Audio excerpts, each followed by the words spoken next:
Vamos a leer hoy en esta tarde en el libro de Samuel, primer libro de Samuel, capítulo 5, versículo 1 al versículo 5.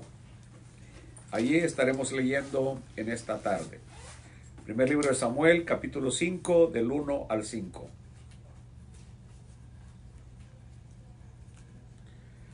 Dice así: cuando los filisteos capturaron el arca de Dios, la llevaron desde Ebenezer a Asdod.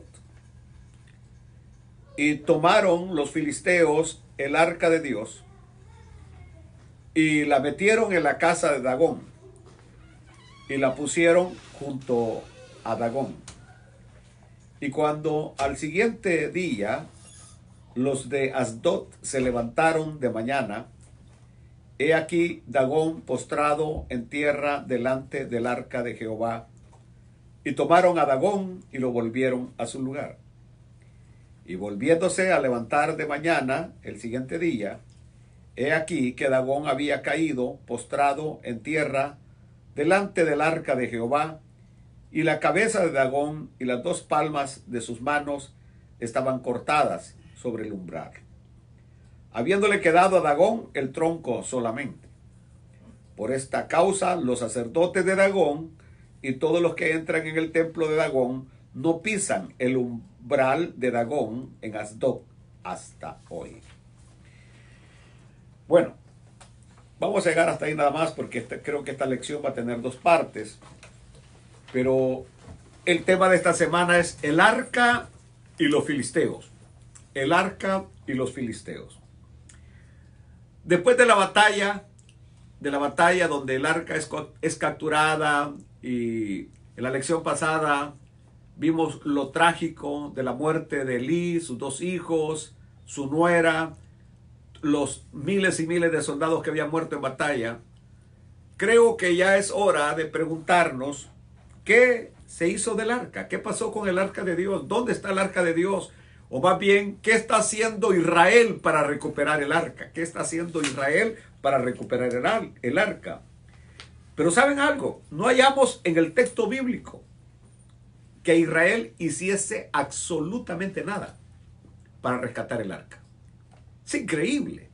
Algo de tanto valor, de tanta valía, que los había acompañado por tantos años desde que salen de Egipto, ahora lo pierden y no están haciendo absolutamente nada para rescatarlo. En otras palabras, el interés de ellos era tan pequeño, o el valor en sí mismo del arca no significaba mucho para ellos. Así que no están haciendo nada para recuperar. Como que dicen, ok, se marchó, que se marche pues. Bueno, se marchó, que se marche pues.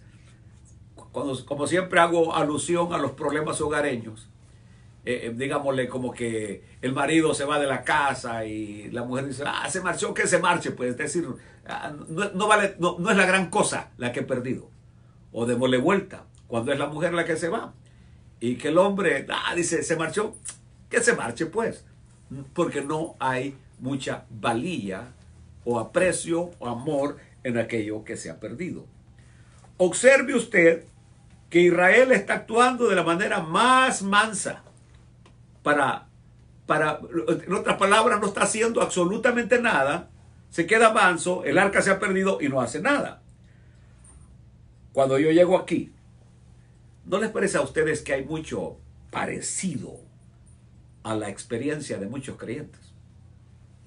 A la experiencia de muchos creyentes que de repente, por un descuido, por un deslizón, por una falda, por un trago, por lo que sea, pierden la gloria de Dios. Pierden la gloria de Dios porque el arca representa la gloria de Dios. El arca representa la presencia de Dios. Y de repente hay muchos creyentes que por un descuido, un deslizón, perdieron los estribos, lo que sea, pierden el arca, pierden la gloria. Y que después de perderla, hacen poco o nada para recuperar la gloria perdida. En otras palabras, están conscientes de esa realidad. ¿Cuál realidad?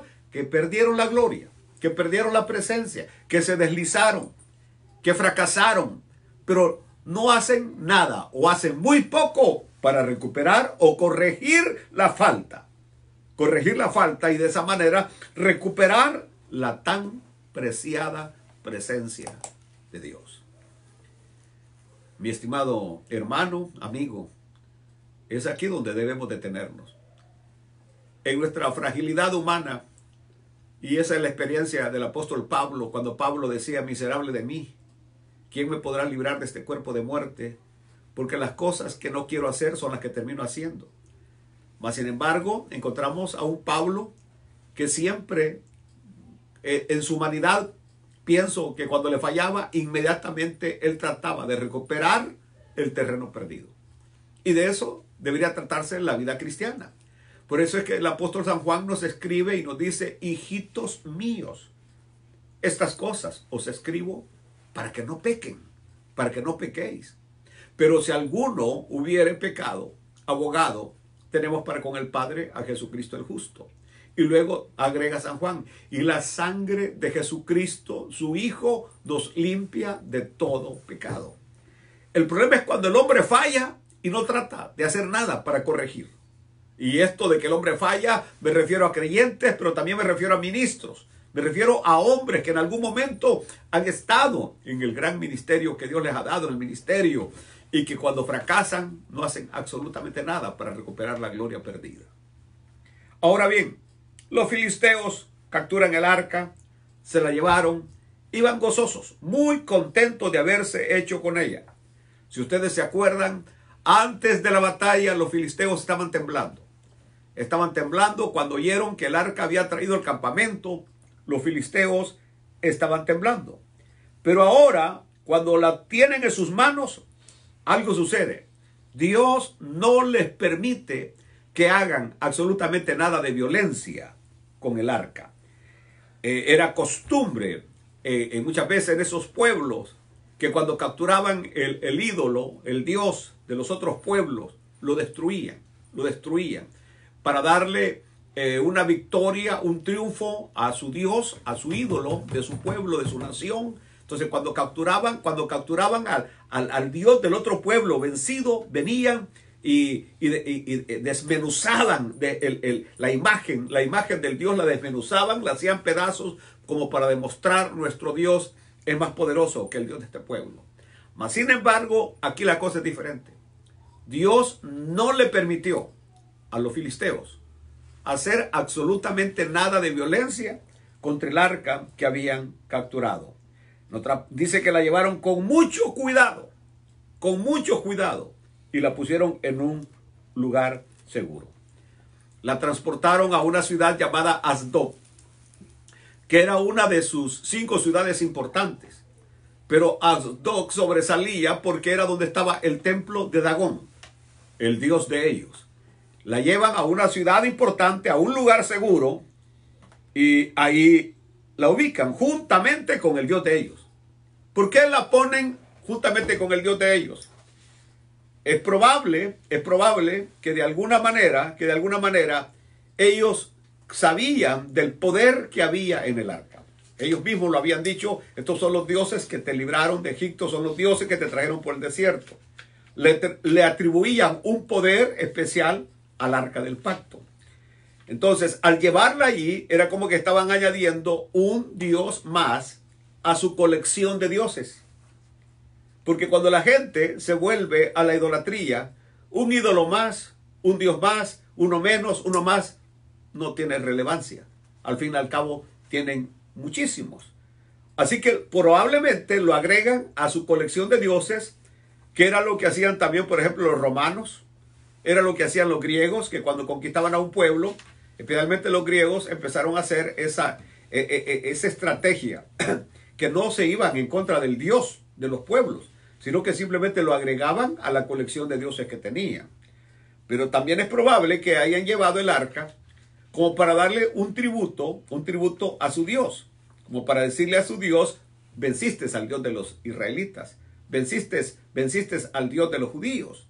Y tenerlo ahí como un trofeo para su Dios, Pero la aplicación ahora para nosotros es fuerte.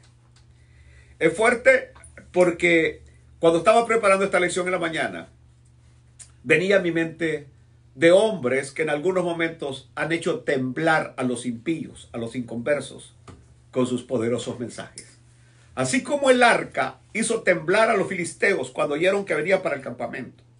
De igual manera, hombres de Dios usados en su momento han hecho temblar a las personas con sus poderosos mensajes. Y de repente, una vez más, un descuido los lleva a caer de donde el Señor los tiene. Es triste ver esto. Hombres que hacían temblar con sus poderosos mensajes a los impíos y luego son llevados al mismo estiércolero de donde Dios los había levantado. Hombres que levantaban las manos y que decían aleluya, gloria a Dios.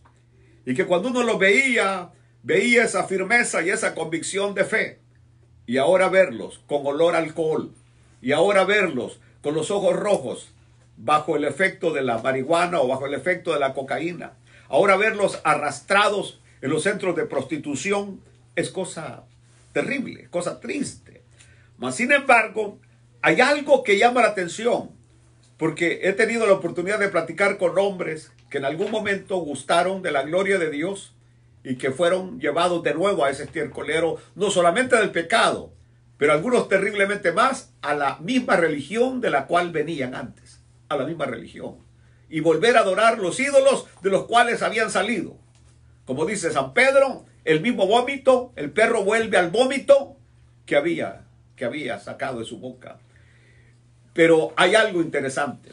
Cuando Dios tiene un plan para una persona, no importa qué tan bajo pueda llegar, Dios va a librar a esta persona de que no sufra violencia, ni de parte de los hombres, ni de parte de los demonios. De alguna manera, en ese momento los demonios pudieran hacer todo para destruir a este hombre que en algún momento hizo temblar a los impíos.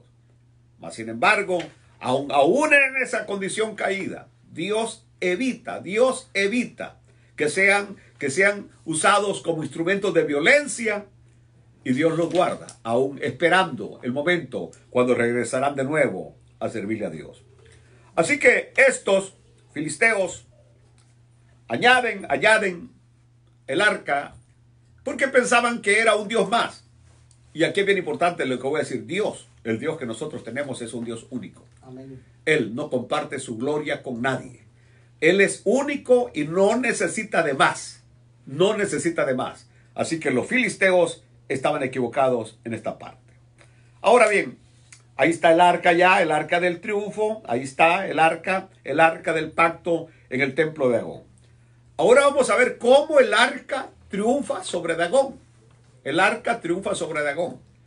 Porque una y otra vez, lo voy a repetir esto, una y otra vez, Dagón cayó delante del arca. Dagón cayó delante del arca. Nos dice la historia bíblica que a la mañana siguiente, cuando los adoradores de Dagón, imagínense ustedes la euforia, la alegría que había, cómo Dagón había triunfado, cómo los filisteos, y claro, en ese momento Dagón era el héroe, el Dios de ellos el héroe, y la gente, los adoradores salen muy de mañana, van para el templo para adorar a su Dios que les ha traído un gran triunfo, y cuando entran los adoradores al templo, cuando acuden a rendirle culto a su imagen, lo encuentran postrado delante del arca, como diciendo: el triunfo fue un triunfo pasajero, efímero, algo que aparece y se va luego. Dagón estaba postrado en tierra delante del arca de Jehová. Ahora, esto es de ponerle mucha atención. ¿Por qué razón? Porque cuando el profeta Isaías en el capítulo 41 y en el capítulo 46, que aborda el tema de los ídolos, Isaías como que era muy llamativo en el aspecto de que cuando veía cómo hacían los ídolos, se fijaba atentamente cómo lo elaboraban, cómo lo fijaban. Isaías expresa estas palabras. Dice el profeta Isaías: lo sujetan con clavos para que no se mueva. En otras palabras, los que hacen los ídolos toman todas las precauciones habidas y por haber para que el ídolo no se vaya a caer. Por eso, hoy en día en YouTube de repente hay unas cosas que de repente me las mandan, y a mí no me gusta ver esas cosas, pero algunas que manda Henry sí las veo. Entonces, y me parece que fue Henry el que me mandó de que van en una procesión y la muñeca se cae. La Virgen, pues, la Virgen, pues yo le digo muñeca porque no es la Virgen, ¿no? Se cae y, por cierto, termina golpeando a una pobre niña que sale llorando a media procesión del gran golpe que recibe cuando el ídolo lo llevan.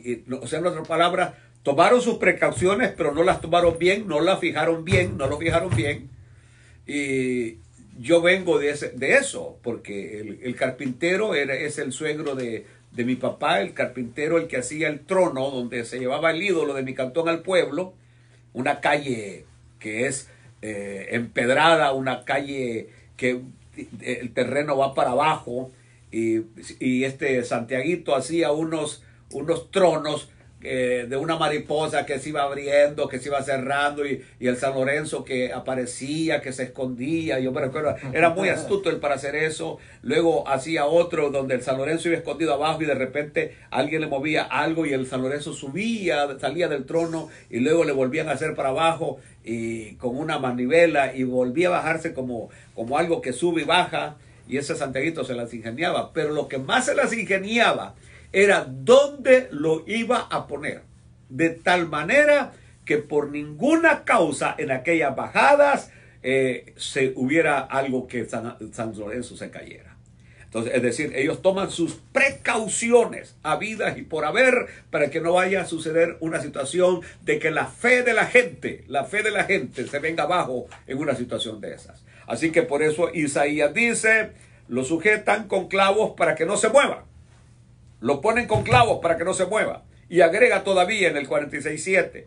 Lo colocan en su lugar, ahí se está y no se mueve de su sitio. Ahí se está y no se mueve de su sitio. Hablando del ídolo. Como que Isaías los reta y dice, vaya, si tanto es Dios, ¿por qué no se mueve de su sitio? Porque está siempre en el mismo lugar. Usted va hoy a ver a su ídolo y lo va a ver de la misma manera que lo va a ver mañana y de la misma manera que lo vio el año pasado. Ahí está igual, no se mueve. No se mueve. Muy bien. Pero a Dagón poco le valió que lo sujetaran. Lo habían sujetado bien, habían tomado todas las precauciones, pero el siguiente día estaba doblado delante del arca. ¿Qué quiere decir esto?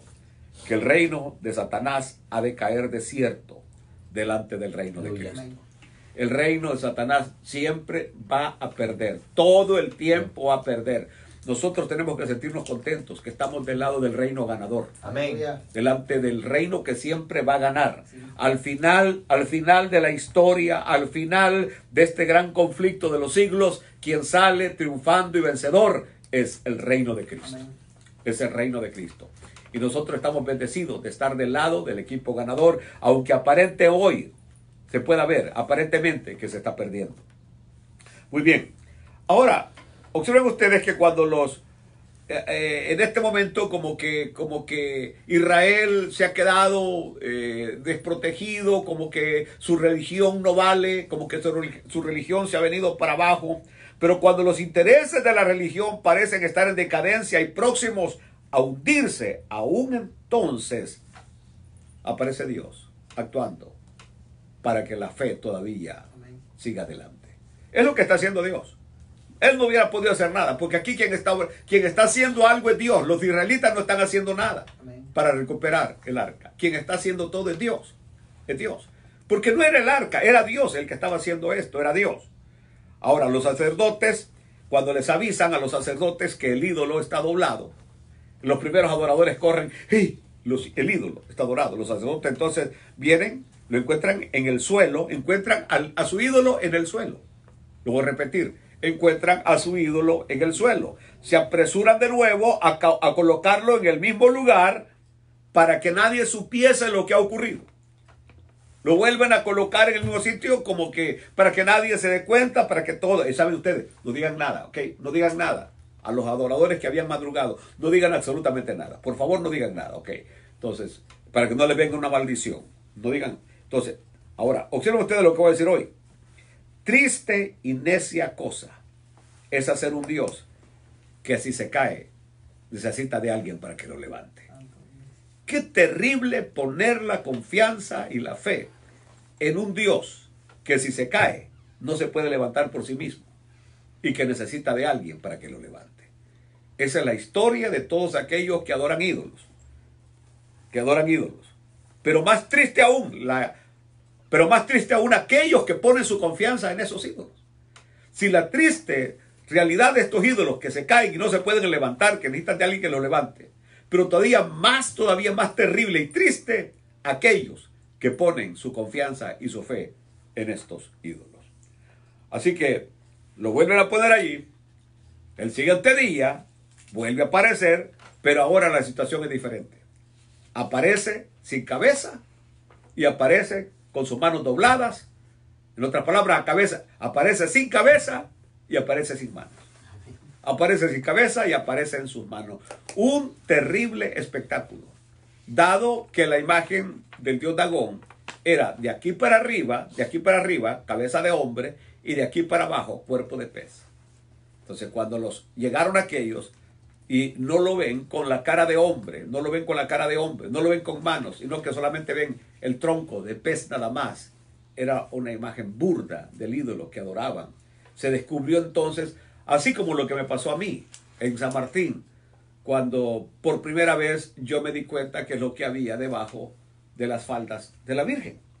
Eso fue una experiencia terrible para mí, cuando el sacristán llega y me dice: padre, venga a ver, quiero que me ayude, qué traje, qué vestido le voy a poner a la Virgen. ¿Qué vestido le voy a poner a la Virgen? Porque venían de mayo, las flores de mayo.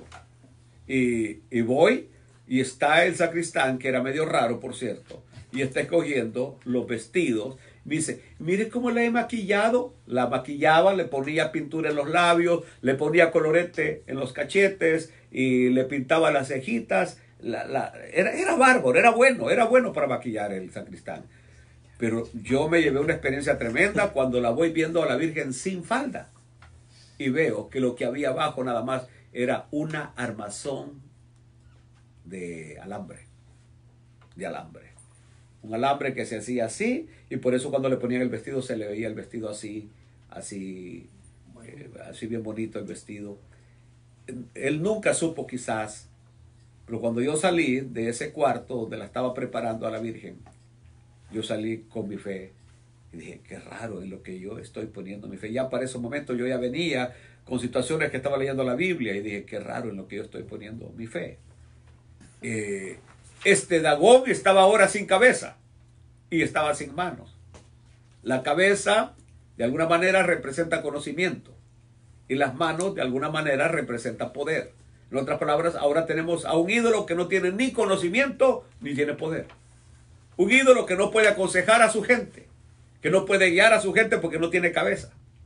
Eso es lo que Dios estaba tratando de mostrarles y demostrándoles a estos filisteos, que tenían a un Dios que no tenía cabeza, en otras palabras, que no tenía cerebro, que no tenía conocimiento, que no podía guiar, pero que igual manera no tenía manos, es decir, no tenía ningún poder en sí mismo, que no tenía poder. Un Dios sin conocimiento y un Dios sin poder. Incapacitado, un Dios totalmente incapacitado, que no podía ayudar a sus adoradores. Saben que el versículo 5, que es donde terminamos, todavía es fuerte, porque nos habla de la palabra superstición, cuando dice: por esta causa los sacerdotes de Dagón y todos los que entran en el templo de Dagón no pisan el umbral de Dagón en Asdod hasta hoy. En otras palabras, ahí cae la cabeza del ídolo, ahí encuentran la cabeza del ídolo en el umbral. Y ellos, en vez de recapacitar y de decir: nuestro ídolo no tiene ningún poder, a tal punto que amaneció descabezado y amaneció sin manos. Por el contrario, ellos, ahí donde encontraron la cabeza, ellos no ponen un pie, porque ahí apareció la cabeza de su ídolo. Qué terrible, qué terrible, qué terrible, qué terrible, qué terrible. Donde lo más terrible que puede haber en las personas se llama ignorancia. Ignorancia es sinónimo de tinieblas. Sinónimo de tinieblas. Por eso van a ver ustedes que donde hay tinieblas, donde hay ignorancia, ahí prevalecen el léeme las cartas. Léeme las cartas. O tírame la suerte. Allá en mi pueblo llegaba un señor con un perico que sacaba papelitos. Y las personas le pagaban 5 centavos, 10 centavos, para que el perico, con su pico, sacara un papelito. Vaya, aquí está su suerte. Es como ustedes que van a los chinos. Y que el mismo papelito de uno le sale al otro. Lo mismo. ¿Saben ustedes que algunas veces cuando alguien viene y le estamos hablando de la palabra de Dios de la Biblia, y la Biblia dice, yo no creo en la Biblia, porque la Biblia solamente es un papel donde han escrito. Ahora, ¿cómo es posible que esa gente no cree en la Biblia, pero sí le cree a los papelitos que dan en los chinos? Amén. Sí cree en en el horóscopo. Creen en eso y no creen en la palabra de Dios. Pero la ignorancia y las tinieblas, por eso digo, donde hay ignorancia, donde hay tinieblas, hay superstición. Hay mucha superstición. Pero ahora ver en nuestros pueblos, se usó eso de que allá, por ejemplo, en mi país, El Salvador, o en México, que aparecía la Llorona, que aparecía el Cipitío, que el justo juez, que la carreta bruja, que un montón de cosas, porque los brujos hacían su agosto con esta gente que vivía en la ignorancia, en la superstición. La persona decide si quiere seguir viviendo en la ignorancia, en la superstición o en la oscuridad, o si quiere venir a la luz de Cristo. Porque la palabra del Señor dice que luz apareció en medio de las tinieblas, y esa luz es nuestro Señor Jesucristo. Él es la luz, y cuando andamos en la luz, ya no andamos en la oscuridad, ya no hay oscuridad. Aparece la luz y desaparece la oscuridad. Mi invitación, mi querido hermano, amigo, es que camine y venga a la luz de Cristo.